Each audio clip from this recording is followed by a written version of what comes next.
What is up, guys? Welcome to the ThinkComputers Weekly Tech Podcast. This is episode 445, and our podcast is brought to you by Amazon. If you go to thinkcomputers.org/Amazon and happen to purchase something, that gives us a little kickback and keeps the podcast ongoing. With me, of course, is my co-host, Ryan. What's going on? Not much. Now, I got a question. Does my shirt look red or orange to you? It's red. Huh. Okay. It's orange, but color's a little off on the camera, I guess. So yeah, that's that Canon. Canon's that Canon quality. Canon's supposed to have good colors. All right. That's all right. I'm good. I'm here. I'm back. Yeah, it definitely looks red. Everybody in the chat, let Ryan know if his shirt looks red or orange. To me, on my screen, it looks red. It's pretty red. Yeah, it looks red to me on my screen too. So yeah, but yeah, that's all right. But yeah, what's going on? How's is it getting warmer there? Yeah, the air's on. I was down here a little earlier tonight, and the air was running, and like I had to adjust some of our like venting so that I wouldn't freeze myself out in here. Because yeah, air's running now. I think we've had a couple days in the 90s already. Nice. But then we've had like rain and stuff lately. So yeah, it's always when it's like you think the summer's coming, and then you have that cold day, and you're like, yeah. For sure. I had a friend in town this past weekend, and something really interesting happened to me. I got pooped on by a. Oh, that's not what I thought you were gonna say. Yeah, I got pooped on by a seagull. Cool. Just but it didn't. It did. It was like I was indirectly. Yeah. Like my friend's wife, she got it directly in the head. Oh. Like directly, like full on, and I got the splatter of the poop, but she got it directly in her head. Like it was bad. And that doesn't just like easily wash out. I'm guessing it's probably like pretty greasy and like so we were like down by the beach, and then we had to go up to like a coffee shop. She went in the bath, and she was in the bathroom for a while, like legit just like washing her hair out because it was bad. But maybe that means that they're off good luck or something. Maybe. Yeah, maybe. I don't know, but it was this. It's like I think that's the first time that's ever happened to me. Yeah, I've been pooped on by a bird before, but yes, and it was so funny. So when we started walking down there, we were like talking about it because there's like a ton of birds down there, and then we walked like 10 minutes and boom, get pooped on. So yeah, that was my exciting weekend. So hopefully your weekend was a little bit better than that. I don't know. Yeah, no, it was good. But yeah, we have a lot to talk about this week. I reviewed probably the smallest CPU cooler that I've ever taken a look at. There are some interesting hotspot issues with pretty much every NVIDIA RTX graphics card. So that's kind of not so great, but it makes sense why it's happening. Details on the Radeon RX 9060 XT. Pretty cool case that just came out. Some information on the PlayStation 6 Portable. Synology is doing some... I don't know if you want to call it shady business. Shenanigans. Intel possibly moving to a new socket, which is quite disappointing, and a bunch of other stuff that we're going to be talking about this week. So if you do want to follow along, we have our full show notes page right here on the super fast website now that actually works. Since I went around and I fixed we moved to a new server, so everything's up and running, but we do have our full show notes page if you do want to go ahead and follow along. And of course, we're going to start with reviews. So I took a look at the Scythe Shuriken 3 CPU cooler, and this thing, as you can see, I mean, this thing is tiny.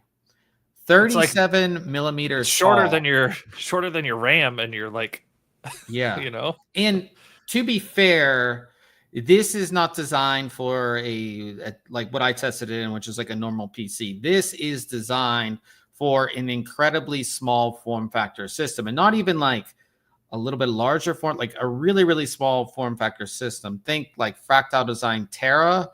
That's kind of what this is designed for. Where you really don't have a whole lot of space, but you want to get a cooler on there. That's kind of what this is designed for.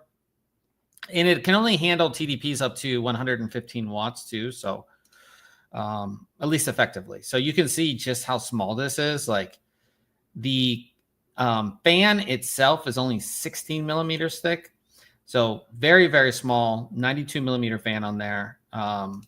Yeah, just super, super small. Like you can see just how small it is. Now they do have a pretty dense heatsink stack that sits under it. And that heatsink stack does have 4 heat pipes. They're 6 millimeter thick heat pipes built in. And they've increased the plate right here, or the base of the cooler, to accommodate different CPUs and things like that. So yeah, so like I said, it's just incredibly compact. Installing this is quite easy as well. We installed this in my new test system for CPUs, for CPU coolers, which is an AMD X870 system. So installation is quite easy. You first take the typical or the standard AMD mounting brackets off. You install the AMD mounting brackets that come with the cooler to the bottom of the cooler. They just screw in, and you can't mess it up because they say AM4, AM5 on them. So if you put the wrong ones on, like I said, they're labeled. You apply your thermal paste, you put the cooler on top of the CPU, and you sort of line up the holes in these brackets that you see right here with the holes in the actual from the back plate of the AM5 mounting bracket. And then you use their included screws, which go through the back of the actual AM5 mounting brackets, and then that secures the cooler on top. Really easy, shouldn't be hard at all. You connect your fan to power and you are good to go. So really easy to go ahead and get this installed. Now, like I said, this is not made really for high-end systems. I wouldn't recommend this to anything above a class 5 CPU, so like a Ryzen 5. And we tested on Ryzen 5, and it did keep the CPU under its TJ Max, but I mean, the results aren't anything amazing. At idle, we can see that our temperatures are 58 degrees Celsius, and then at load, they're 90 degrees Celsius, which is quite hot. But again, this is kind of what you're going to get from this size of cooler, I would say. There are a ton of other coolers that are around the same size that at least in my research are around the same temperature wise. So it does keep it under the TJ Max. It's not necessarily cooling amazingly. And again, you can't expect much from a cooler that's super tiny. You know what I mean? I think there are other options that are larger. And I think that if you don't have certain clearance issues, there are ones that are slightly bigger that would give you or better performance. Again, but not by like crazy amounts or anything like that. I think if you are like in a 10 liter, 13 liter case, and this is kind of your only option, this will do the job. It will keep your CPU under the TJ Max, but your temperatures are going to be higher than maybe what you would like, I would say. But yeah, like I said, I think this has a certain selection of people that are looking for this type of cooler. Like I said, for most people, if you're running a normal mid tower, this wouldn't be anything you would consider. But if you're running like I said, 10 to 13 liter small form factor system that might not be doing a whole lot, this would be a solid thing. And that fan is actually pretty quiet as well, especially during. So like I said, it's how much is this? It's $40, so it's not necessarily crazy expensive either. I gave it a 7 out of 10. Like I said, just passable performance. And the thermal paste did come in like a little packet rather than a syringe. I'm never a fan of that. But it is, like I said, it's one of the smallest coolers I've ever reviewed. Probably one of the smallest coolers that you can buy. The installation is easy. It does come with screws for a larger fan too. So if you did want to put a standard 25 millimeter fan on there, you can definitely do that. And that the included fan, which is a 16 millimeter fan, is pretty quiet as well. So I gave it a 7 out of 10. You know, for $40, I think that's a pretty good deal, because a lot of times you'll like hit this point where you go larger and stuff gets expensive, and then there's the mid range where everything makes sense. And you would think sometimes going smaller you'd get a lower price because there's less materials. No, like a lot of times the price goes up because you go into like this niche of like really trying to cool stuff with smaller parts. So I think $40 is pretty fair for that, to be honest. yeah, it's not bad. Like I said, so check out the review if you are interested. Old Man is in the chat. Good to see you here. And he said, I sent my Sapphire Pulse Radeon RX 97 XT back to Newegg. I was having black screens at startup with dual HDMI connectors. And he said one HDMI would work perfectly. It was only when two devices were connected at 4K, 444, 120 hertz that I would have black screen errors. And Ryan, you asked if that was the issue with the card. I asked if there's just like a known issue or common. Yeah, and he said as far as he can tell, yeah. It seems like with new graphics cards, we have a lot of issues these days. I said I had the black screen issue with my 5080, but it was user error. Yeah, Ryan.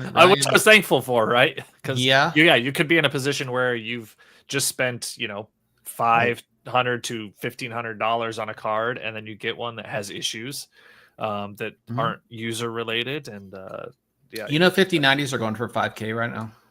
Really? Yeah. God. Yeah, that's crazy. It's a little ridiculous. So we're gonna move on to Casemmont Friday, and I really like this build. I don't know what you're gonna think of it, Ryan. So this is a Noctua themed wood PC. This one's from MXC Builds, who's done a handful of wooden themed builds. And what do you think? What do you think of this one, Ryan? A lot of times I'm not a fan of the wood, or all wood builds, I should say, or mostly wood, because like wood doesn't do a good job of transferring heat. Some cases will actively dissipate heat just based on their metal chassis, right? And sometimes people will build these wood cases that just enclose everything, and they get too hot. This I really like because they've obviously thought about thermals. They've got the glass in there that it just looks like a really high-end like display piece with the nice wood. Yeah, I wasn't sure if clean lighting based on the Thermaltake tower case. It looks very similar. It doesn't mention that it is. They might have taken some design inspiration from it. Yeah, right? For sure. Oh man, this is so cool. I really and like the wiring on the back with the individual sleeve cables. Really like that. And the channels, they're like channels for each cable in the wood. It looks awesome. Super cool right there. Like I said, you have the Asus Noctua graphics card, of course, Noctua air cooler. Even made a custom cover. I believe this is the power supply. Made a custom cover here. You have the Noctua fans, and I would assume the bottom, the side, and the top as well. You can see. It's interesting that they put the power supply there when you've got that whole lower chassis. You could. I could be wrong, but I'm pretty sure that is the power supply. But I could be wrong. But yeah, this is really cool. I guess this is open, so you can kind of see. Yeah. So pretty, like I said, really cool build here. That's so cool. Yeah, I like this one. Maybe you can run your cable. Go to the back of it again. Maybe that's where all your cabling comes out. Or no, it's got that brush plate up at the top, isn't it? Isn't that what that black section is? Is like brush plate so that your cables can just come out? I don't know. Maybe. Yeah, either way, very cool. Yeah, really cool. I really like this one. So shout out to MXC Builds for this, because it is, like I said, this just looks awesome. And like I said, I feel like wood builds are like hit or miss, and this one's very much a hit in my opinion. Yep. So definitely go ahead and check that one out. We'll move on to news. And since the 12V PWR power connection, we've had issues with overheating. We've had issues with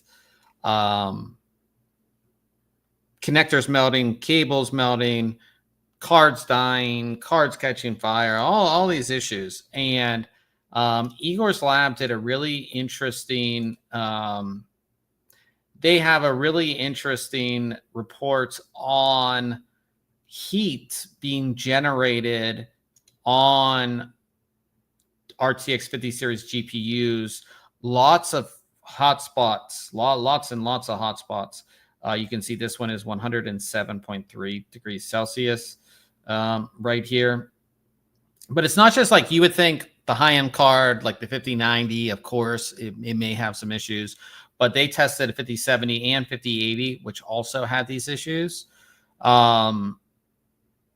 You know, which, like I said, really brings to the question longevity, right? If you're running these and they're getting this hot, I don't know. What do you think about this?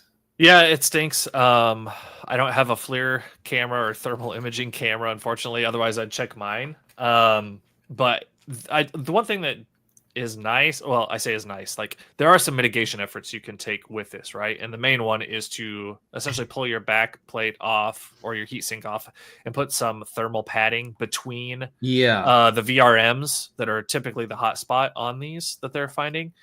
Just so you've got some thermal connection between those and the back plate and your cooler. So that can really help reduce it. I saw, up to like, I think 10 degrees. Do you think, I mean, I think one big part of this too is because we've made the PCB smaller. So small, yep. Right? So we, typically the PCB takes up half, sometimes less than half of the length of the card. And then all your components are just jammed in there. Whereas, like, I guess because you want that pass-through cooling, right? You that's why you cut the card. But are we making it worse by packing all those components and it's still getting hot? I don't know. Yeah, I don't know. Maybe we should start thinking about moving down a slot or adjusting spacing on motherboards so that you can have fans on both sides. Yeah. Go like with a thinner heatsink fin stack on each side of the card and a set of fans on each side somehow.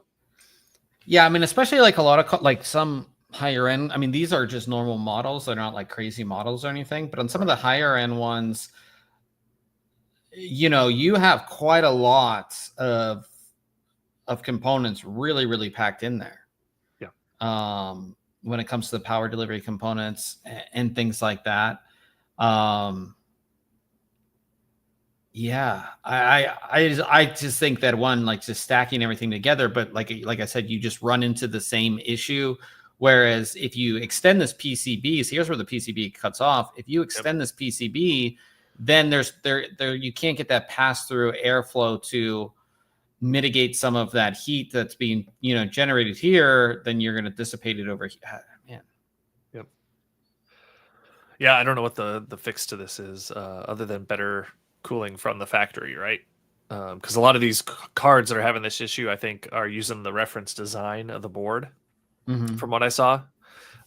So yeah, I like I said, I don't have a thermal imaging camera to see exactly what it is on my card under load. I'd be curious to see what mine is and see if it makes sense to just add some thermal pads. Do you think you could like? So here's where like the VRM is, right? You can see that's where the hotspot is on both of the images. Like it's, right here. Yeah. Yeah. Do you think that you could cut out this section, right? Like cut it, add it slightly over here, and then you would get some pass-through cooling that way? I would assume this stuff would have to be tested. Like we're just like spitballing ideas here, but like you would think that.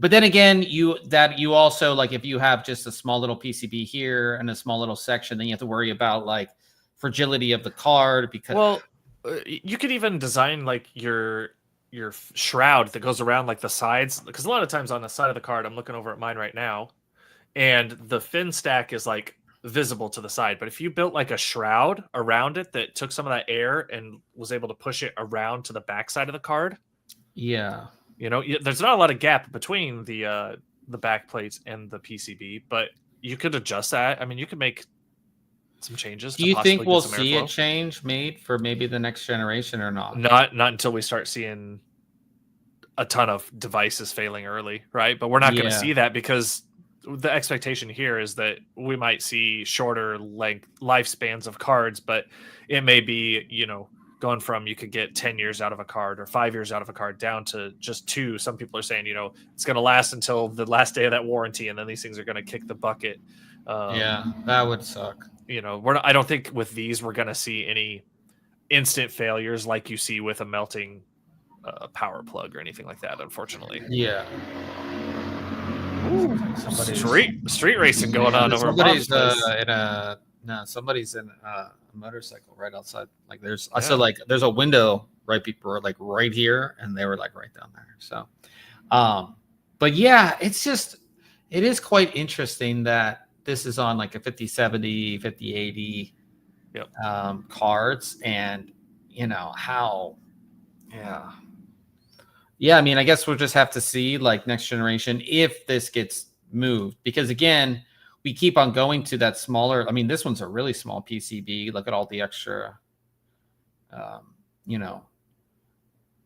area you have over here, just kind of maybe space things out. But like I said, then you lose that other part of cooling. So it'll be interesting to see. Old Man asked, is that an example of 5090? No, I believe one of these is a 5070 and one's a 5080. So yeah, like they're not 5090s. And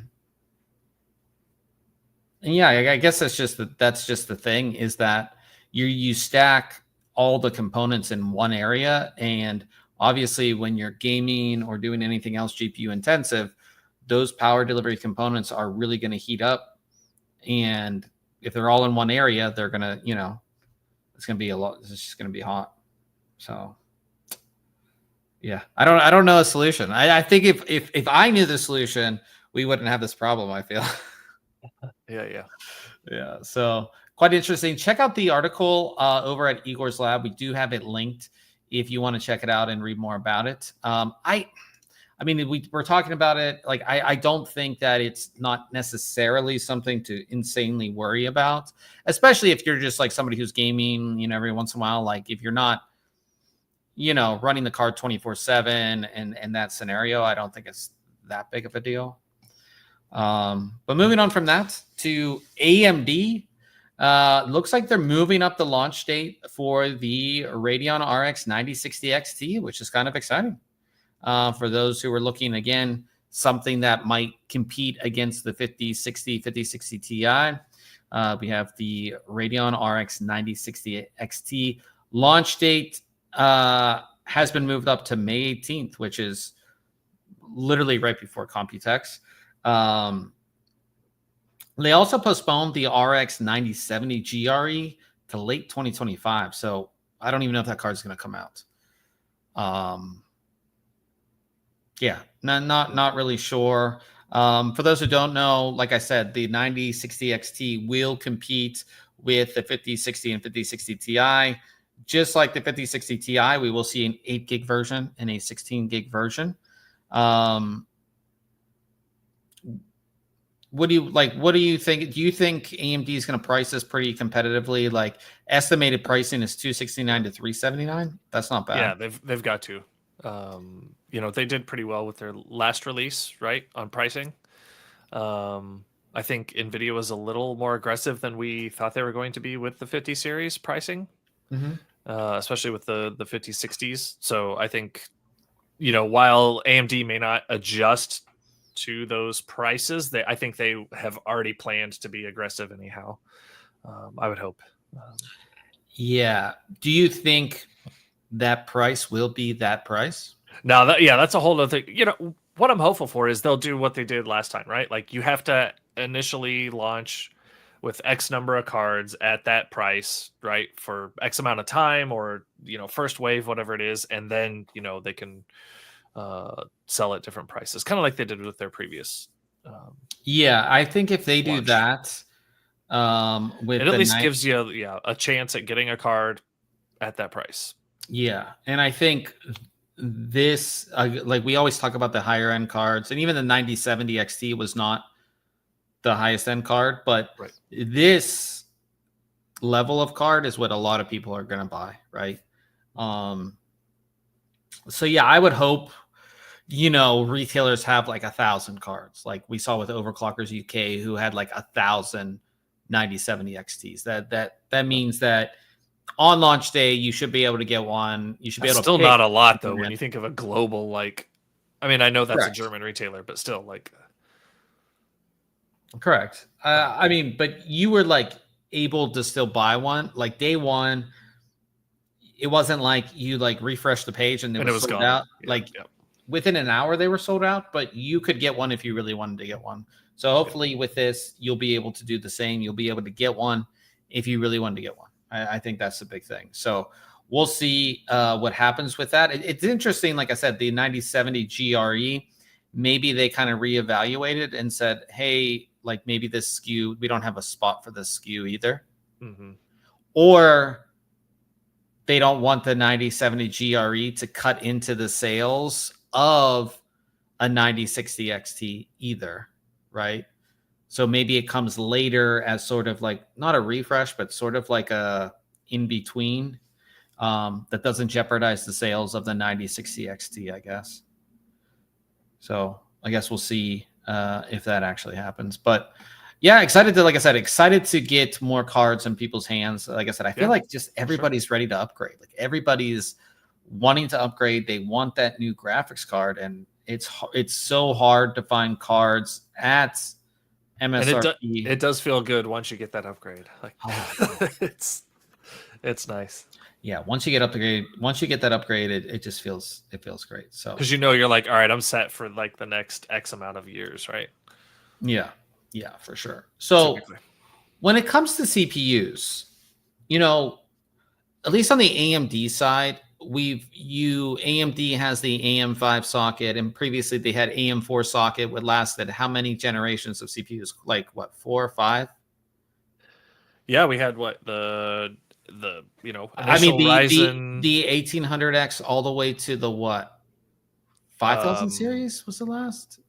Yeah, because I'm AM4 and so I mean, it lasts a handful of generations, which is good. So if you bought the first generation, like Ryan, you initially had an original Ryzen, right? Yep. And then 3-4 years later, you upgraded to the Ryzen 5000, which is sort of towards the end of the life cycle of AM4. Yep. And AMD promised the same thing with AM5, and we've already had 2 generations of desktop processors on AM5 already. On the Intel side of things, it looks like their upcoming Nova Lake processors will launch with a new socket. So that means that the previous socket is only 1 generation. Yeah. Now, just, like everything that's happened with Intel, right? All over the past 2 years and their decline, and not like, why do they just keep on doing dumb things? I know, like it seems like a no-brainer to just leave it alone. Like, and then maybe it has something to do with the technology, as far as like, okay, we need to add more pins for certain power. It's got to be like due to some AI additional or something, pieces, right? You know what I mean? But like AMD is able to still bring out new processors that are at the same time as keeping the same socket. So if anything, if this is a new socket, right, this LGA 1954, then the next one after it should not be a new socket. The next one after it should also not be a new socket. Right. We should, like, I don't design CPUs, right, or sockets, but to me, it's like, all right, overbuild the thing, thinking 5 generations ahead. And if you don't use all those pins, and like I said, take this with a grain of salt because I don't know what the hell I'm talking about. Like, design it so that, the current gen only needs 90% of what we've got available on this socket. Next generation takes advantage of the next 2%, so on and so forth, till you build some future proofing into it. I don't know if it's possible. It's just like, it's really upsetting because, maybe it's both things. Like I said, maybe 2 generations later, you want to upgrade your CPU. Now I have to buy an all new motherboard when I'm like, my motherboard's fine. It has all the features that I want, or some new crazy feature comes along. Maybe it's like faster SSD speeds or better Wi-Fi or something, and you're just like, oh yeah, like I can just buy a new board and just pop in my processor. I don't have to buy both. You know what I mean? Old Man says, wasn't it a new socket? It wasn't always a new socket. Lately, it's kind of been that way, but it hasn't always been. It's at least been like a generation and then a refresh, right? Or that was at least, this is one generation of parts, and that's it. So that's the thing. And like I said, thinking about what's happened to Intel and how gamers and enthusiasts perceive them currently, this is a bad move. Yeah. You know what I mean? But this is not confirmed. This is only a rumor, but I mean, it seems like it's pretty gonna happen. So it wouldn't surprise me by any means. Yeah, it wouldn't surprise me at all. And like I said, maybe this is that future-proof socket that you were just alluding to that we'll have for 2, 3, 4 generations of parts. But if it's not, and then we get I don't know, LGA, what would it be? 1986. Right? Yeah. Then then we got a new one again, and they're just not learning from their mistakes. So we'll see what happens with the socket. But yeah, I would really like to see something like AM4, AM5, where you have multiple generations on the same socket. It just, for people who want to upgrade, there's people who upgrade every generation. Sadly, there is. Yeah. So they don't have to go ahead and buy another motherboard or vice versa. So moving on from that to cases, a pretty cool looking case from GameMax was announced. This is their Blade Concept ATX gaming chassis. This is like Call of Duty and Monster all in one. That's what it is. It's like it's what it reminds me of. Makes kind of like Monster. The green color and then the lines, the lines, I don't know. Yeah. So it's a pretty interesting chassis. So as we look at it here, it's sort of like an open air kind of chassis with vertical GPU mounts and everything like that. It actually does look quite functional. That's the thing that I always look for. It looks quite functional here. And if we look at it from the side, I don't know why they have this cover here. I guess it's just maybe your drives go in there. Because your power supply's on the other. Power supply's on the. I thought it was power supply initially, but your power supply's on the other side. Yeah, I don't know. But I do like this. I do like. There's so many open air chassis, and this one's just very some of them are just real crazy. This one's kind of nice, and if this all lights up, this is a render, but if this all lights up nicely, yeah, that'd be very cool. Yeah, and you have open air, so cooling's not really going to be an issue or anything in this. And again, if we look at the back side, again, it does support 360 AIO or just cooling fans up top. And I believe your power supply goes right here in the back. Yep, and then that's like a cover for the cabling, it looks like. Yeah, so keep everything clean in the back. I like this. I like this a lot. Is there pricing on this thing? Got potential. $240. Not horrible. Huh. Yeah, not bad. I like it. I wouldn't mind doing a build in this. Yeah, it's pretty cool. You could see these being the PCs for a tournament or or a LAN center, because they look really cool. They're open air, which actually is really good for a LAN center to have open air systems and things like that. This will work out quite nice. So yeah, I like this. So like I said, check that out if you're interested. Well, and even their text looked Call of Duty-ish. It did. Yeah. Yeah. Old Man in the chat says the NZXT Z790 Intel ATX motherboard is $119 on Best Buy. That's actually not bad for a Z790 board. It was a $300 board. Yeah, that's not, like I said, you're going to see prices go down on certain things, especially things like that. $119 for a Z790 board is not bad at all. $119 for motherboard period is especially with tariffs and everything like that. Yeah, that's good.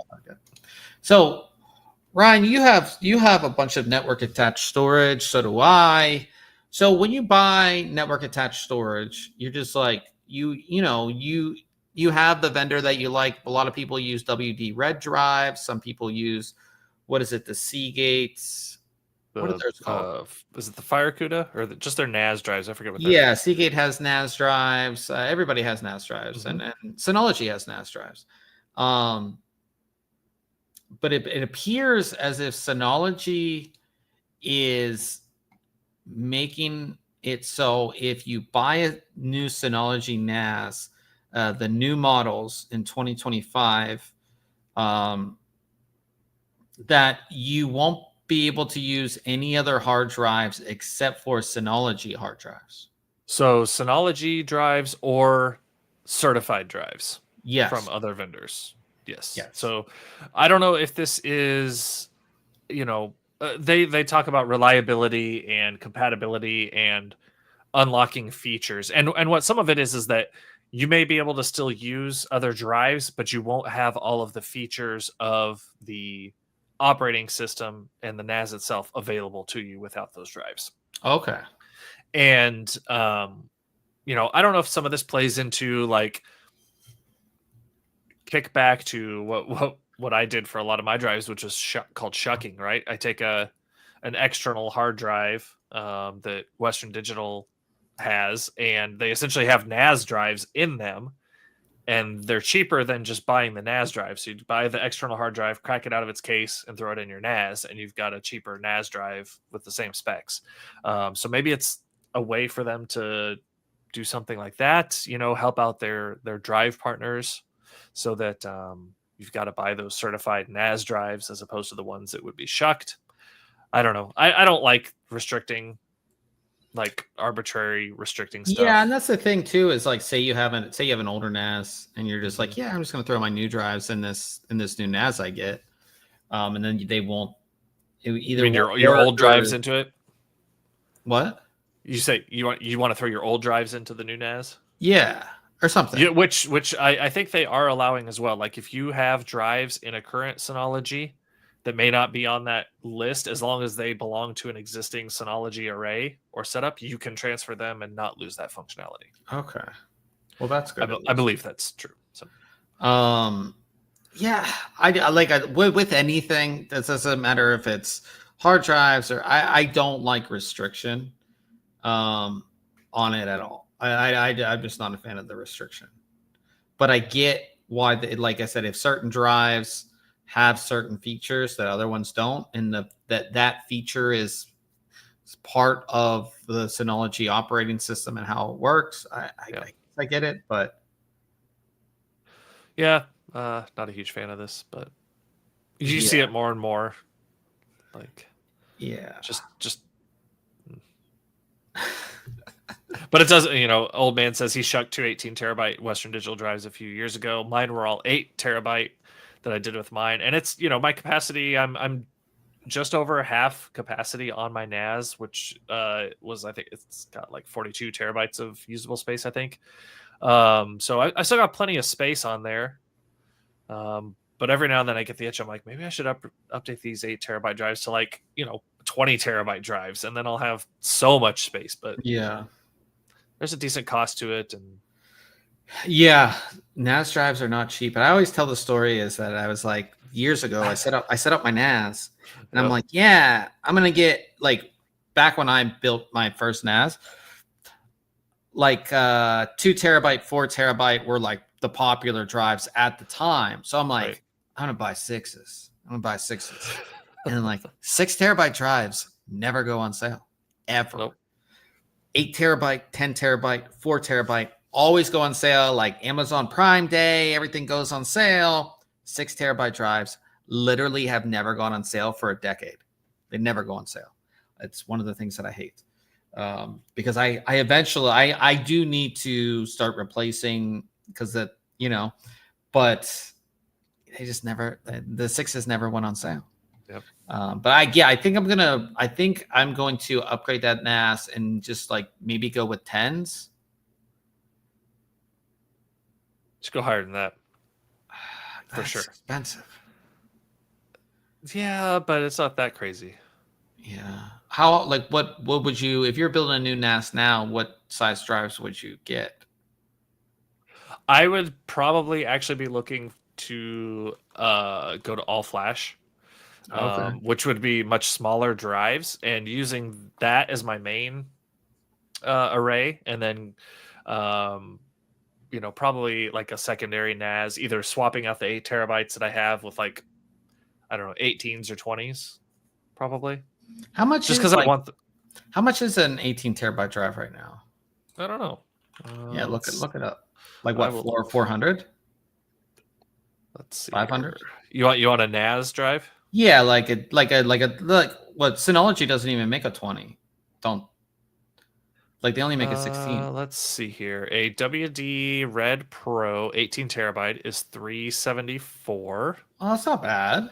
Well, okay, but yeah, but you can get a 18 terabyte Seagate Iron Wolf Pro for 283.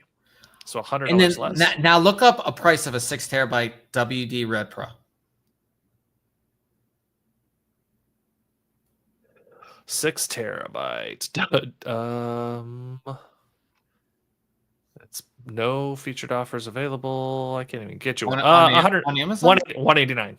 Yeah, so how is it that a 6 terabyte is 189, but No. what did you look up, an 18? 18.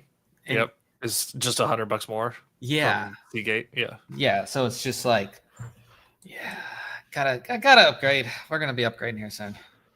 Now that you told me the prices of the hot, because I never look. I'm like, well, if a 6 terabyte is this, it's probably like $400 or $500 for an 18 terabyte. Nah. But Nope. I guess this is because 6 is just not the good one to get. But yeah, kind of interesting. Like I said, not a fan of restrictions or anything like that. Now, I don't think here in the United States, like e-readers are like a thing. Like, have you ever wanted to buy like an e-reader, like an e-ink tablet e-reader type thing? Like a what were they called? The Kindle or like a yeah, I guess like a Kindle or something like that. I don't know. I mean, I only know them because like my mother-in-law had one or something, but I don't know. I have no use for one. I don't think. Yeah, I just don't think they're like necessarily as big here in the United States compared to other places. But the first foldable e-reader was launched. This is the Readmoo Moon Ink 5, and it's quite small. Like this picture makes it look a little big. Like it's very small. It's not much larger than a cell phone. It's because this is an 8-inch foldable color e-reader. I'm still not sold on foldable. Would you ever do a foldable device? No. Like one of the guys So like you wouldn't get a foldable phone. He has like the foldable Pixel, and I just can't get over like the distortion in the screen. Yeah, and the wave. No, it bugs me too much. I would rather have a foldable that's 2 separate screens than a foldable screen. I think I agree with that. Now, the Lenovo that we saw at CES that like rolled out, it looked pretty good. Like I said, the Lenovo OLED foldable looked insanely good as well. I just think with devices like this, like you are like with a laptop, you're probably half of the opens compared to a phone. At least your phone, you're doing at least double. Oh yeah. Open and closing.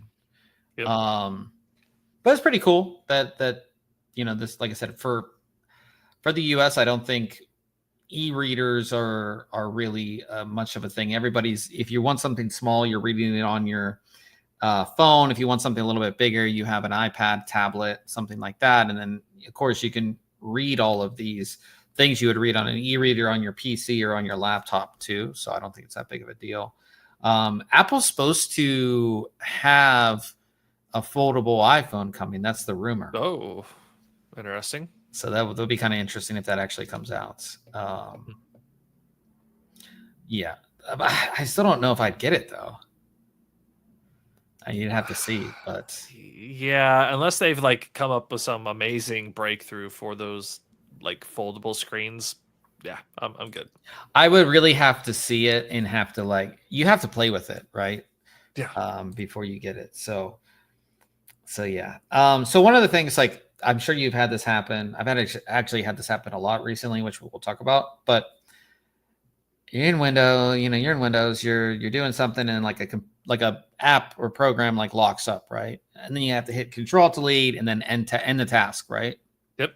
It's not that hard of a thing to do, but now Windows has a new end task feature for the taskbar. So it's really easy to enable within Windows. You just go to your system settings and then go to for developers, and then this end task right here, you just turn it on. And I turned it on my system, and you can just right click on any app that's in the taskbar, and then you get an option to end the task. So it looks like this, That's cool. So you can just end the task, just making it so much easier. In this article, we tell you how to enable it if you want to do it. But it just makes things so much easier to end the task. You should make a video of this. Oh yeah, I guess I could. Yeah, this is like super easy, but very popular probably right now. Yeah, like I said, it was just unveiled. I think it was the last couple of days. Yeah, so yeah, like I said, really easy to do. And if, like I said, you just turn it on, and now, like I said, it just makes it super easy. Because like I said, so many times you're like Control Delete, and then you're just waiting, and then you got to find and that's the biggest problem, is that you have to find the process in the and if you're somebody who has processes running, not like, so you're viewing all of the processes, not just the apps, then you have to find it within the process tree. You're not just looking at apps either, so that can be annoying. So yeah, just makes it a lot easier to go ahead and do that. So pretty cool. Like I said, in the article, we have how to do it if you want to do it, and just make things so much easier. And we'll get to my I've been having really bad issues with Windows lately, which I'll tell you about when we get to the end of the episode. PlayStation 6 portable. So we've been hearing rumors about this portable coming from Sony.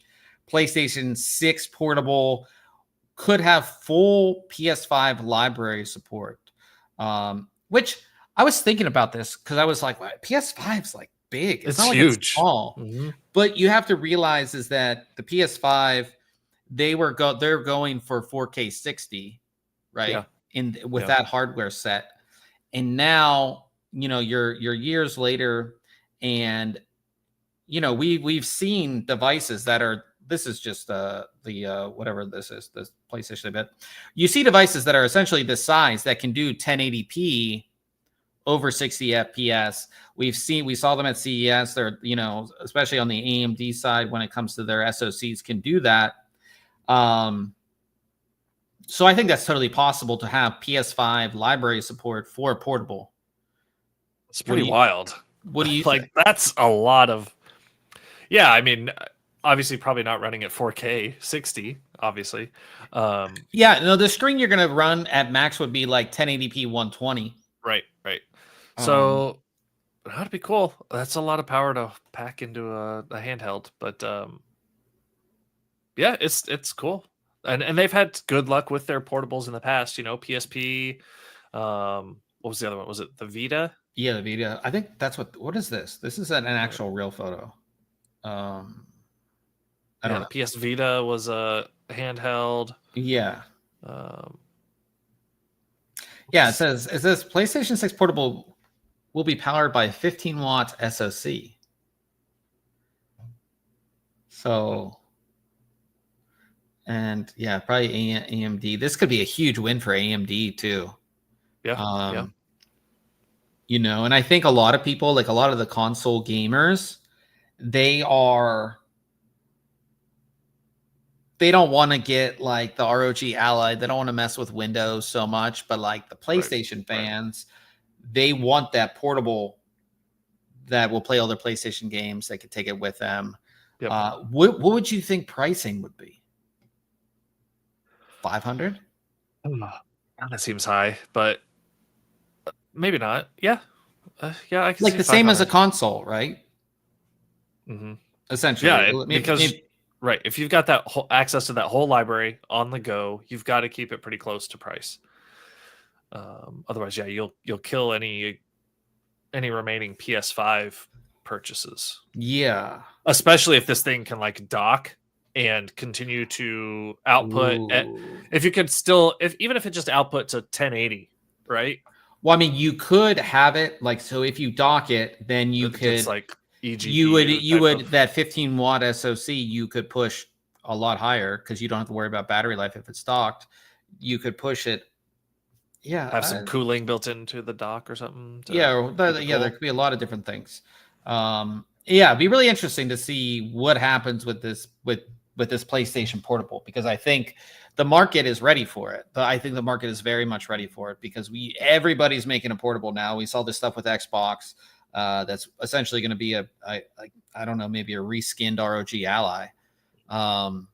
So PlayStation's got to jump on board too. So I'm excited. I'm excited for more people playing games with, and all of that. And I love to see like all of this hardware just in this like small little package. You know what I mean? Yeah. So it'll be exciting to see what happens with that. Now imagine you made this, you're a game developer or whatever, and you make this map that's like so hard for anybody to beat. And then finally 12 years later, somebody beats it. So I saw this. So that's what just happened. So there was this map in Doom 2, a challenge map, was finally beaten. So this is Oku Plop map, which I never had heard of before this story. You have to kill 23,211 demons. It took 6 hours. Yeah, 6 hours to beat it. And this was done by, who was this done by? We have the video here. So let me bring this up. This is done by Coincident. So let's see if we can get. Good Lord, 6 hours. Like, look at all of this. Yeah, so shout out to Coincident for playing this for 6 hours, and look at all these dead guys. I feel like it's just dead guys everywhere. Yeah. Yeah. Doesn't look so hard. Everybody's dead. Yeah, because he killed them all. Yeah. But yeah, it's pretty. I scrolled through the video earlier today. It's pretty crazy the amount of mobs that come at you and kind of. But he knew what he was doing when he was he had played this for a while. You know what I mean? Yep. They're just everywhere. Yeah, they're literally everywhere. Yeah, so that's kind of interesting. And we're seeing a lot of these things getting beat lately, like certain speed runs and things like that. Well, you wonder if this is stuff that you could feed through an AI to let it run the stuff and find the optimal play. That is quite interesting. Play type, actually. You know what I mean? It can figure out the most efficient way or the only way to safely do it. Yeah, that'd be interesting to see. Yeah, it would be quite interesting to see especially if it can do it in a way that doesn't take 6 hours. If it can, I don't know how to work, right? But yeah, I mean, I think if it could just have access to the whole 6 hour or time frame or whatever achievement it is, if it can just look at it all at once and just keep solving over and over and over as opposed to linearly. Yeah, I don't know. That'd be interesting, but pretty cool. Like I said, shout out to Coincident on YouTube. Like I said, we have the video in the article if you want to scroll through it or watch it. I couldn't imagine you want to watch all 6 hours, but it is pretty crazy to see something like that get beaten. I played some different maps. I remember we were playing StarCraft a couple of weeks ago. There are some StarCraft maps that are insanely hard to beat and things like that. So, yep. Yeah, pretty cool. So definitely go ahead and check that out as well. And that brings us to what we have coming up next week. So I'm taking a look at a case that we saw at CES, the Thermaltake TR100. I have the white one right here. This is a small mini ITX system, but you can still do long graphics cards. I'll be installing an AIO that they sent over as well in here. I didn't get the screen though, but beyond that, like I said, it's going to look quite nice and have just a nice little system. Yeah, I felt to see this review. Yeah, so like I said, I think this is going to work out quite well for a nice little system. So I'll be taking a look at that. And I'm also taking a look at a keyboard that's actually, as I almost unplug it right here. So I'll be taking a look at the Melgeek Made 68. This is their Hall Effect keyboard. Really, really nice. And this is like a pre-built. Just a super, super nice looking keyboard. Feels really good. Like I said, I've been using it for a little over a week now, and I really, really like it. So I'll have that for you guys as well. And maybe some other stuff. It just depends on what all I get done. Now, before we get to the question of the week, because this is kind of pertaining to the question of the week, I've been having insane issues with my computer.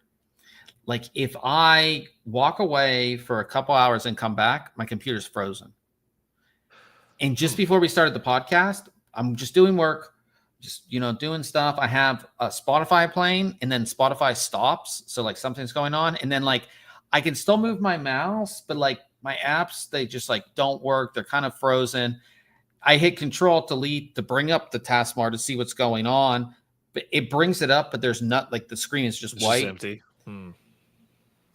Then I have like I can go start shut down, but it just stays there. So I have to hold in the power button, force shut down, and this has been pretty constant for the past, I don't know, week and a half.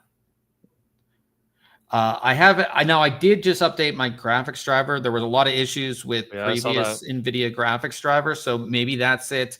I have the latest Windows update. I really hope that fixes it and it's not something else. I don't know what else it would be, but I hope it's not. Something memory else. Leak or anything. Yeah, or something like. I would hope it's not something else. I would hope it's maybe graphics driver. I hadn't updated my graphics driver, but it's quite annoying when you're like earlier today. I was just like in the middle of work and then just freeze, and then I have to force shut down and then restart and do all that kind of stuff. But that does bring us to our question of the week: is that how often do you update Windows, or how often do you update your drivers? So for me, like Windows, I update pretty often. Like if I'm because I shut my PC down at night every night usually. Yes. It depends. If I'm like in a hurry or something, I'll just do shutdown. Even if it's like install, update and shut down, or update and restart, I'll just hit shutdown. But usually I'm pretty good about Windows updates. Graphics drivers, man, if I'm not having an issue, who knows how far behind they are. Well, that was the thing. I hadn't updated I maybe updated my graphics because I was having issues like a month ago, and I think that's the last time I updated my graphics driver when we were having the issue with Marvel Rivals. So that's the last time I really updated my graphics driver. So hopefully, maybe that's my issue. I just updated because my computer froze right before we started the podcast. So I updated my graphics driver. Everything's good currently, as I just like freeze in place and then nothing works. But yeah, that's kind of what I've been dealing with on this system. I would hate to have to update my system or like restart from scratch. I mean, I wouldn't mind. Like, it could be a Windows issue too, right? I wouldn't. It's not the biggest of deal to reinstall Windows, like clean slate, because now with like all the apps and everything, like everything's saved. Like all your settings are like kind of in the cloud. You log into Adobe, everything's a lot of stuff there. Like most things are there. It's never like a massive deal anymore. It used to be because you had to like remember all your settings and take like a back up your configs and just take like a picture with your phone of like your configs, and like you don't have to do that as much anymore when you do a full Windows reinstall. So if I still have issues, I'll probably end up doing that just to see if that's my issue. That's always a good thing to do, like full reinstall of Windows, also full uninstall and reinstall of your browser. Like browsers can get real messed up. I've had that with Chrome before, and then I just did a full-on like complete uninstall, complete reinstall of Chrome, and it fixed a lot of my issues too. Also, just as we're talking about this, if you are having issues with Chrome's like crushing your computer or something, make sure you turn off hardware acceleration. Yeah, I turned it back on because I had turned it off at some point, but I use Canva, and there were certain things I would do in Canva. I was like, why is this running like crap? Yeah, I've had that issue before. And then I was like, oh, let me turn this back on. And then, it like fixed my issue. It fixed it. Yeah, no problem. So those are some things you can do. But yeah, and I also have another gripe, and I don't understand it, and I think it's through multiple sports. I don't understand why the NHL can't figure out streaming. Like, so for the season, it's like ESPN Plus, right? Okay. Like for the regular season, ESPN Plus, but there were some games. They still messed it up because there were worlds. But like if a game is a national game on NHL Network, you can't watch it on ESPN Plus, which is stupid. So now the playoffs come along, and I'm like, okay, well, I have ESPN Plus. I should be able to watch playoff game. Of course. I go to watch playoff game last night, and I click on it within the ESPN Plus, and it's like enter your provider info, like Comcast, whatever. And I'm like, well, I just have internet. Like I don't have cable. Yeah. Because the games are on normal ESPN, I can't watch them. I can't stream them on ESPN Plus. Doesn't make any sense. It's like, I want to pay you like I'll pay more money for like a playoff package, right? A playoff streaming package. Like I'll pay money, whatever that is, I'll pay it because I want to watch hockey.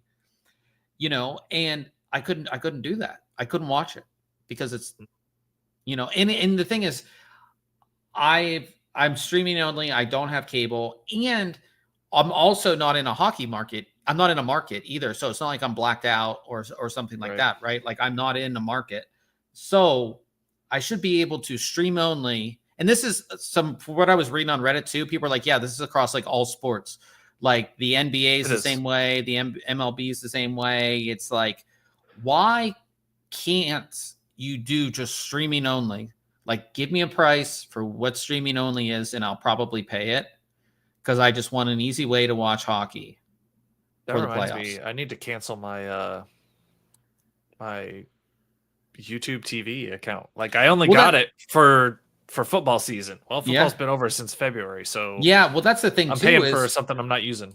So you technically can do like YouTube TV or Fubo TV or any of those to get the ESPN channel so you can watch it.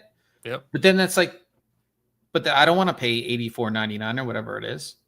Yeah, it's $82.99, I think. Yeah, so it's I just don't understand why the leagues can't do a streaming only deal, right? Give full access to every game for a price. Same thing with the playoffs. Full access to every game so I can watch it. So like I would prefer not to go to some shady streaming website to stream the game. I would prefer to give you money, but the way you have this set up, I can't give you money to watch the game, which is crazy. Unless I have a real cable package, which like more and more people don't have cable. There's no point. I can pause for up to 24 weeks, and they'll keep all my recordings. You can record on YouTube too. I've never used YouTube TV. Yeah. So I can pause to like the end of August and then pick it right back up, and it'll like do it automatically. So maybe I do that, and I can resume anytime. You should do that. So I'm gonna hit pause because my billing date is in like 2 days. You have to watch with that too because pause. So talking about something really quick with our website, if you guys missed last week's podcast, we moved from WP Engine to a dedicated server, get better speeds, whatever. So I went to cancel WP Engine like this past week, and apparently, like again, nobody reads like your terms of service. 30 days to put in the cancel request. So I'm stuck paying for another month of WP Engine. Which again, so maybe that's in your TOS. They're not going to let you cancel before your pause before notice. your date or whatever. But yeah, guys, that is it for the podcast this week. Of course, we're going to be doing some gaming over on Twitch. What are we playing this week, Ryan? I mean, I would love to play Rivals, but I know we'll probably just play Apex. We did play a different mode last week. That was really fun. fun. Yeah. So I'm hoping that that's still available because we had a blast last week. Yeah, we were doing well. We got like what 3 or 4 wins, I think. Yeah, that was a lot of fun. So hopefully that mode's still there. We'll be playing some Apex over on Twitch. Ryan runs that stream, twitch.tv/ThinkComputers. Definitely head on over there if you want to keep on hanging out with us, or if you want to watch us be pretty mediocre at gaming. That's where we're going to be, twitch.tv/ThinkComputers. Thanks everybody for coming out, and of course everybody that listens later on audio or on video. And we will see everybody next